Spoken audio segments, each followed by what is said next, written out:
Assalamualaikum warahmatullahi wabarakatuh. Baiklah, saya akan mempresentasikan hasil tugas kelompok kami tentang kewajiban dan hak warga negara.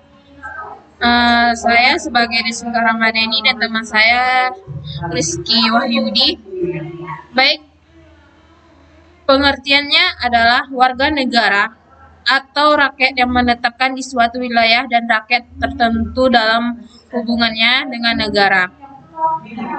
As-Hakim Hikam, warga negara merupakan terjemahan dari citizenship, yaitu anggota dari sebuah komunitas yang membentuk negara itu sendiri. Niatmanto mengemukakan warga negara dan anggota negara di mana sebagai anggota negara mempunyai kedudukan yang khusus terhadap negaranya. Ia mempunyai hubungan hak dan kewajiban yang bersifat timbal balik terhadap negaranya. Dalam konteks Indonesia, hak dan kewajiban warga negara sudah diatur dalam Undang-Undang Dasar 1945 seperti pasal 26, 27, 28, 29, 30, 31, dan 34. Cara memperoleh kewarganegaraan di Indonesia yaitu yang pertama, karena kelahiran bisa dibuktikan dengan adanya akta kelahiran. Yang kedua, karena pengangkatan ada kutipan pernyataan sah buku catatan pengangkat anak asing. 3. Karena dikabulkannya permohonan yaitu adanya petikan keputusan presiden tentang permohonan tersebut atau tanpa pengucapan sumpah dan janji setia.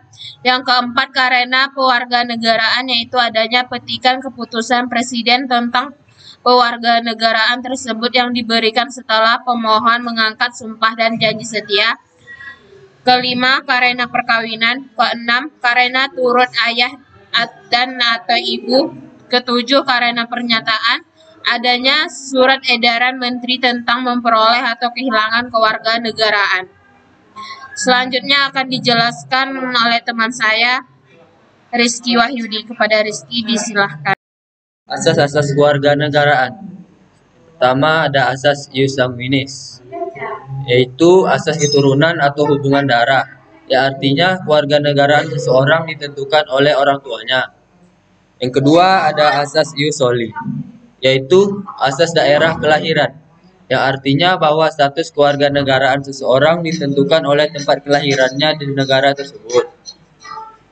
Yang ketiga ada asas bipatride atau dui kewarganegaraan yang timbul apabila menurut peraturan dari dua negara terkait seseorang dianggap sebagai warga negara kedua negara itu.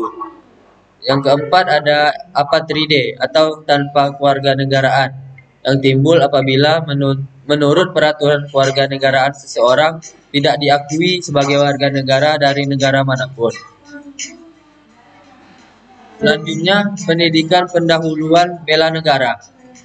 Pembelaan negara atau bela negara adalah tekad, sikap, dan tindakan warga negara yang teratur, menyeluruh, terpadu, dan berlanjut, yang dilandasi oleh kecintaan pada tanah air serta kesadaran hidup berbangsa dan bernegara.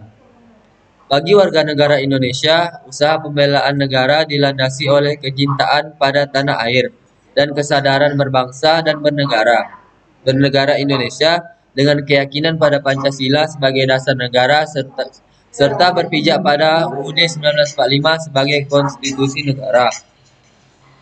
Wujud dari usaha bela negara adalah kesiapan dan kerelaan setiap warga negara untuk berkorban demi mempertahankan kemerdekaan, kedaulatan negara, persatuan dan kesatuan bangsa Indonesia, keutuhan wilayah Nusantara dan yurisdiksi nasional serta nilai-nilai Pancasila dan UUD 1945.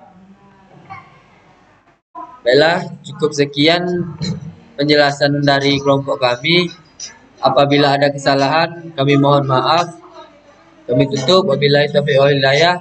Wassalamualaikum warahmatullahi wabarakatuh.